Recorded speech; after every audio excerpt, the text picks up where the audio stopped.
English कैसे सीखें YouTube channel में आपका स्वागत है। इस क्लास में हम इस स्टोरी के एक एक वर्ड का उच्चारण लिखकर इसे ट्रांसलेट करेंगे और इसकी वर्ड मीनिंग आपको लिख कर बताएंगे। लिखने से वो वर्ड मीनिंग आपके दिमाग में ज़्यादा समय तक रहेगी और साथ में हम आपको ग्रामर से जुड़ी, टेंस से जुड़ी छोटी छोटी बातें भी बताएंगे, जिससे आपको इंग्लिश लिखना, पढ़ना, बोलना और समझना और अच्छे से आने लगेगा। मेरी वीडियोस में इस तरह के वर्ड्स, इस तरह के सेंटेंसेस होते हैं जिसको हम डेली बोलने में यूज़ करते हैं और वो हमें आसानी से याद भी हो जाते हैं। अगर आप हमारी वीडियोस लगातार देखेंगे तो आपको धीरे धीरे इंग्लिश लिखना, पढ़ना, बोलना और समझना और अच्छे से आने लगेगा। आज की वीडियो ध्यान से देखिएगा क्योंकि इसमें भी थोड़ा एडवांस लेवल की वर्ड मीनिंग आने वाली है और जो सेंटेंसेस हैं वो भी थोड़ा सा एडवांस होंगे। इसी के साथ आप कर दीजिए इस वीडियो को लाइक और मैं करता हूँ शुरू। इंग्लिश रीडिंग, क्योंकि ये वीडियो ट्रांसलेशन के साथ साथ रीडिंग की भी है। One great defect, one great defect, एक बड़ी कमी। वन का मतलब है एक, ग्रेट का मतलब होगा बड़ी, डिफेक्ट कमी। Of our civilization, of our civilization, civilization, हमारी सभ्यता की। ऑफ का मतलब होगा कि, आर का मतलब हमारे, सिविलाइजेशन का मतलब होता है सभ्यता। हमारी सभ्यता की एक बड़ी कमी is that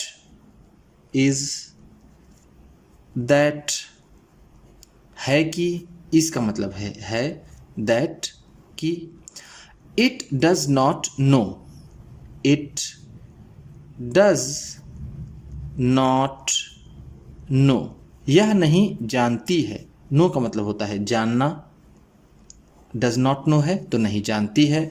what to do, what to do, क्या करें। वॉट टू डू का मतलब है क्या करें, क्या करें।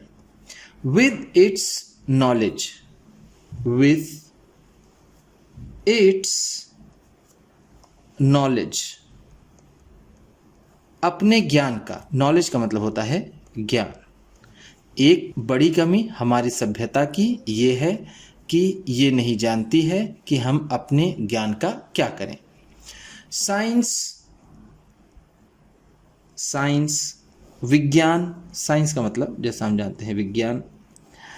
As we have seen, as we have seen, जैसा हमने देखा है। सीन, सी का थर्ड फॉर्म है। सी का मतलब होता है देखना, हैव सीन है तो देखा है। जब हैव के बाद वर्ब की थर्ड फॉर्म हो, जैसे ये सीन सी वर्ब की थर्ड फॉर्म है, तो उसमें प्रेजेंट परफेक्ट टेंस होता है। सी का सेकेंड फॉर्म होता है so. Has given us pairs, has given us, हमें दिया है। यहाँ पर ये एज वी हैव सीन बीच में आ गया है तो यहाँ पर इसको हम डायरेक्ट लेंगे। साइंस हैज गिवेन अस, विज्ञान ने हमें दिया है। पार्स, शक्तियाँ। पार का मतलब होता है शक्ति या फिर ताकत, तो पार्स है, हम कहेंगे शक्तियाँ। फिर से देखिए यहाँ पर ये हैज़ है, जैसा मैंने आपको ऊपर बताया, हैज़ या फिर हैव के बाद वर्ब की अगर थर्ड फॉर्म हो, जैसा ये गिव का थर्ड फॉर्म गिवेन है, तो उसमें प्रेजेंट परफेक्ट टेंस होता है। हमें शक्तियाँ दी है। Fit for the gods, fit for the gods, भगवान के बराबर। फिट फॉर का मतलब होगा बराबर या फिर हम कह सकते हैं लाइक, की तरह। लाइक का मतलब होता है के जैसे या फिर की तरह। येट, फिर भी। येट का मतलब होता है फिर भी, फिर भी। We use them, we use them, हम उनका उपयोग करते हैं। वी का मतलब है हम, यूज का मतलब होता है उपयोग करना या फिर इस्तेमाल करना, उपयोग करना। देम, उनका। Like small childrens, like small children, छोटे बच्चों की तरह। लाइक का मतलब जैसा मैंने आपको ऊपर बताया की तरह, स्मॉल का मतलब छोटे, चिल्ड्रेन बच्चे। फिर भी हम उन शक्तियों का इस्तेमाल छोटे बच्चों की तरह करते हैं। फॉर एग्जाम्पल, फॉर एग्जाम्पल, उदाहरण के लिए। एग्जाम्पल का मतलब होता है उदाहरण, फॉर का मतलब के लिए। We don't know, we don't know, हम नहीं जानते हैं। नो का मतलब जैसा मैंने आपको ऊपर बताया जानना। How to manage, how to manage, कि कैसे संभालें। मैनेज का मतलब होता है संभालना। आर मशीन्स, आर मशीन्स, अपनी मशीनों को। आर का मतलब होगा अपनी, मशीन्स मशीनें। Machines were made, machines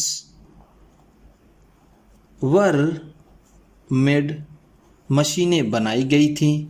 made make का थर्ड फॉर्म है। मेक का मतलब होता है बनाना, यहाँ पर वर मेड है तो बनाई गई थी। To be man's servant, to be man's servant, आदमी का नौकर होने के लिए। मैन का मतलब होगा आदमी, यहाँ पर आदमी का मतलब होगा पूरी मानव जाति से। ये एपस्ट्रॉफी, ये एस, जब एपस्ट्रॉफी और एस हो तो उसका मतलब होता है काकी के। सर्वेंट का मतलब होता है नौकर। मशीनें आदमी का नौकर होने के लिए बनाई गई थी। येट, लेकिन, येट का मतलब यहाँ पर होगा बट। बट का मतलब होता है लेकिन। लेकिन he has grown, he has grown, वो हो गया है। ही का मतलब है वह, ये ही किसके लिए है, ये मैन के लिए है। हैज़ ग्रोन का मतलब होगा हो गया है। सो डिपेंडेंट, सो डिपेंडेंट, इतना निर्भर। सो का मतलब होगा इतना, डिपेंडेंट का मतलब निर्भर।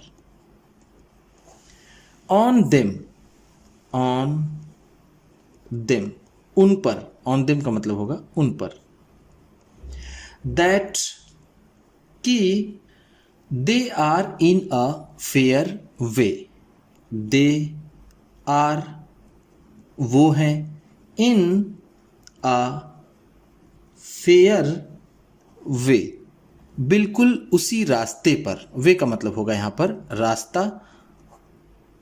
To become his master, to become his master, उसका मालिक बनने के लिए। बिकम का मतलब होगा होना या फिर बनना, मास्टर का मतलब मालिक। लेकिन ये मशीनें आदमियों की भी मालिक बन जाएंगी, हम ऐसा कह सकते हैं। हिज यहाँ पर आदमियों के लिए आया है। ऑलरेडी, ऑलरेडी, पहले ही। ऑलरेडी का मतलब होता है पहले ही, पहले ही। मोस्ट मेन, ज़्यादातर आदमी। मोस्ट मेन का मतलब है ज़्यादातर आदमी। स्पेंड, व्यतीत करते हैं। स्पेंड का मतलब होता है व्यतीत करना, व्यतीत करना। A major part of their lives, a major parts, एक बहुत बड़ा हिस्सा। अ मेजर पार्ट का मतलब है एक बहुत बड़ा हिस्सा। मेजर का मतलब होगा बड़ा, पार्ट्स का मतलब हिस्सा। Of their lives, of their lives, अपने जीवन का। ये लाइव्स, लाइफ का प्लूरल है। लाइफ का मतलब होता है जीवन। वो अपने जीवन का एक बहुत बड़ा हिस्सा खर्च कर देते हैं, व्यतीत कर देते हैं। लुकिंग आफ्टर, लुकिंग आफ्टर, देखभाल करने में। लुक आफ्टर का मतलब होता है देखभाल करना, देखभाल करना। And waiting upon machines, and waiting upon machines, मशीनों के ऊपर निर्भर रहने में। वेट अपॉन का मतलब यहाँ पर होगा निर्भर रहना, निर्भर रहना। अगर यहाँ पर फॉर होता तो उसका मतलब होता है इंतज़ार करना। And the machines, and the machines, और ये मशीनें, are very stern masters, are very stern masters, बहुत ही सख्त मालिक होती हैं। आर का मतलब है होती हैं, होती हैं। वेरी का मतलब बहुत, स्टर्न का मतलब होगा सख्त, मास्टर्स मालिक। ये मशीनें बहुत ही सख्त मालिक होती हैं। They must be fed with coal, they must be fed, उन्हें खिलाना ज़रूरी होता है। फेड फीड का थर्ड फॉर्म है। फीड का मतलब होता है खिलाना, और बी फेड है तो खिलाना होता है। विथ कोल, कोयला, कोल का मतलब होता है कोयला, उन्हें कोयला खिलाना होता है। And give petrol, and give petrol, और पेट्रोल देना होता है। टू ड्रिंक, टू ड्रिंक, पीने के लिए। ड्रिंक का मतलब होता है पीना। उन्हें कोयला खाने के लिए और पेट्रोल पीने के लिए देना पड़ता है। Oil to wash with, oil और तेल देना पड़ता है। ऑयल का मतलब होता है तेल। टू वॉश विथ, साफ करने के लिए या फिर नहाने धोने के लिए। वॉश का मतलब ऐसे होता है धोना, लेकिन हम यहां इसे कहेंगे साफ करना, साफ करना।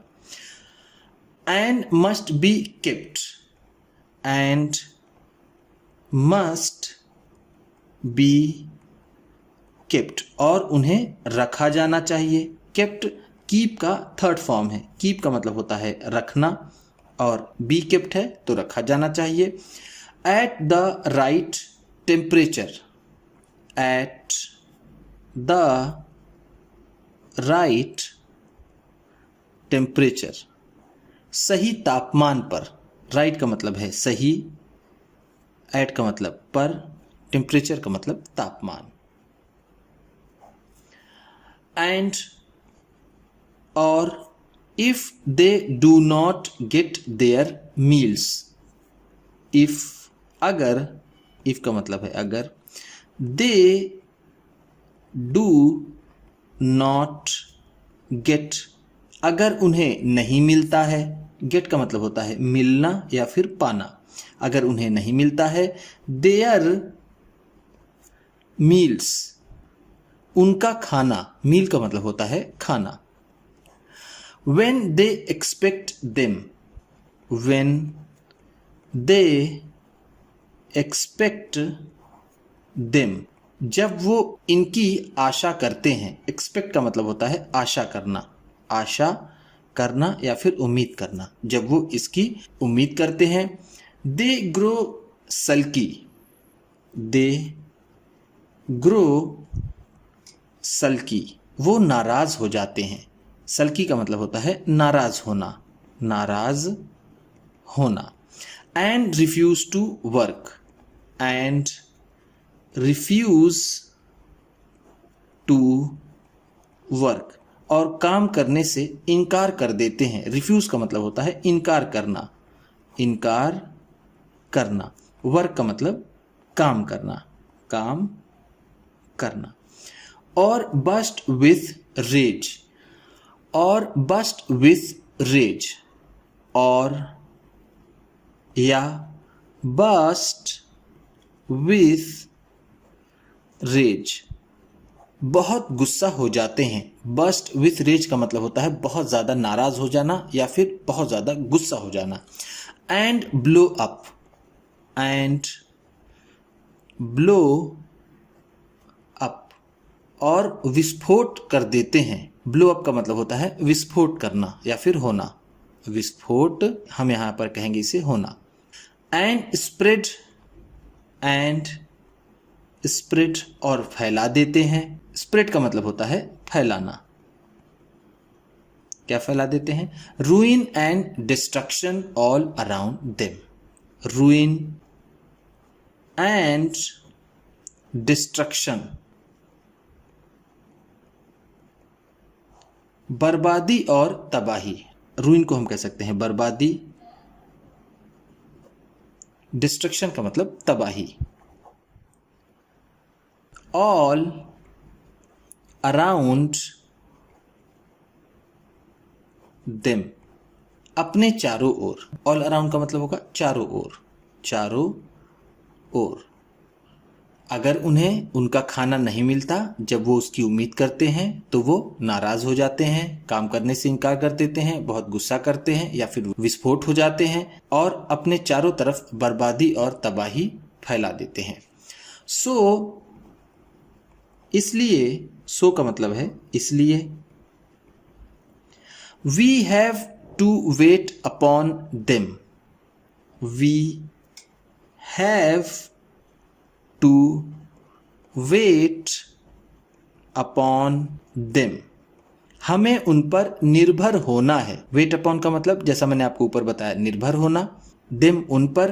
वेरी अटेंटिवली, वेरी अटेंटिवली, बहुत ही सावधानी पूर्वक। अटेंटिवली का मतलब होगा सावधानी पूर्वक, सावधानी पूर्वक। वेरी का मतलब बहुत। एंड और do all that, do all that, और वो सब करें जो वी कैन, हम कर सकते हैं। To keep them, to keep them, उन्हें रखने के लिए। In a good temper, in a good temper, अच्छे मूड में। गुड टेम्पर का मतलब होगा अच्छा मूड, अच्छा मूड। हमें वो सब करना चाहिए जो हम कर सकते हैं उन्हें अच्छे मूड में रखने के लिए। Already we find it difficult, already पहले ही, वी फाइंड इट डिफिकल्ट, पहले से ही हमें परेशानी होती है। वी फाइंड इट डिफिकल्ट का मतलब होगा हमें परेशानी होती है या फिर हमें कठिनाई होती है। डिफिकल्ट का मतलब होता है कठिनाई। फाइंड का मतलब यहां पर होगा होना या फिर हम पाते हैं। ईदर टू वर्क और प्ले, ईदर टू वर्क, काम करने में, और प्ले, या खेलने में। Without the machines, without the machines, मशीनों के बिना। विदाउट का मतलब होगा बिना, द मशीन्स, मशीनों के। पहले से ही हमें मशीनों के बिना काम करने में या खेलने में परेशानी होती है। एंड और अ टाइम में कम, अ टाइम में कम, एक समय आ सकता है। अ टाइम का मतलब होगा एक समय, में कम आ सकता है, आ सकता है। when, जब, when का मतलब होगा जब। they will rule, they will rule, वो शासन करेंगे। रूल का मतलब होता है शासन करना, शासन करना। us, हम पर। all together, all together, पूरी तरह से। ऑल टुगेदर का मतलब है पूरी तरह से, पूरी तरह से। और एक समय ऐसा भी आ सकता है जब वो हमारे ऊपर पूरी तरह से शासन करेंगे। Just as we rule the animals, just as बिल्कुल वैसे ही, जस्ट एज का मतलब है बिल्कुल वैसे ही, बिल्कुल वैसे ही। वी रूल हम शासन करते हैं, द एनिमल्स जानवरों पर, एनिमल्स का मतलब होता है जानवर, बिल्कुल वैसे ही जैसे हम जानवरों पर शासन करते हैं। उम्मीद करता हूं कि इस क्लास में बताई गई वर्ड मीनिंग्स आपको अच्छी लगी होंगी। सबसे अच्छा वर्ड कौन सा लगा इसे कमेंट बॉक्स में ज़रूर बताइएगा। इसी तरह की वीडियोस के साथ साथ ढेर सारी रीडिंग की, ट्रांसलेशन की और बहुत सी इंग्लिश सीखने वाली वीडियोस पाने के लिए चैनल को सब्सक्राइब कीजिए और ये वीडियो किसी न किसी अपने एक दोस्त को, मित्र को, परिवार वाले को शेयर भी ज़रूर कर दीजिएगा। तो चलिए मिलते हैं फिर अगली वीडियो में।